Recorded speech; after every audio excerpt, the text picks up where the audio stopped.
វិញបាទសម្រាប់ទឹកទី5នេះរៀងខូចប្រាចាំមិនដែរមិនអីទេបាទចាំលឿងមែនទេហ្វនស៊ីឡូ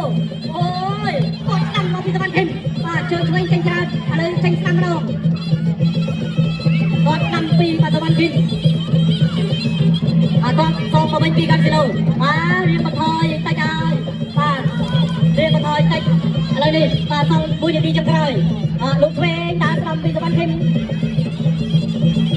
ចូលពីហ្វនស៊ីឡូគាត់ស្ដាំពីផុតបាទ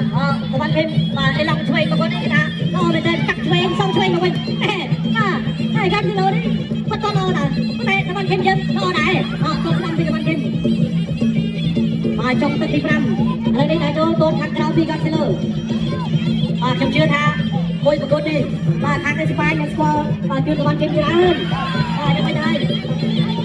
គឺមិនអាចដល់សម្រាប់សវណ្ណខេមគាត់ស្ដាំពីសវណ្ណខេមសងឆ្វេងមកវិញពីហ្វនស៊ីឡូអូហូទៅនេះបាទចូលមកហ្វនស៊ីឡូមកវិញបាទបែកនេះ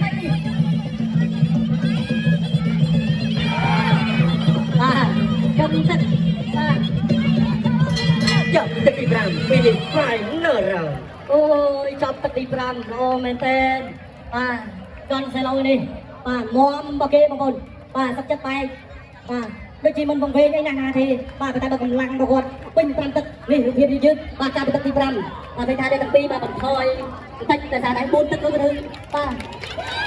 ជួយអស់ដៃគាត់ស្ដាំលទ្ធផលយ៉ាងណានោះ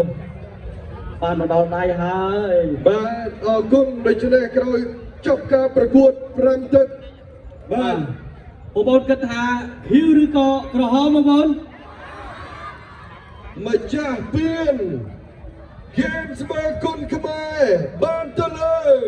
បាងកក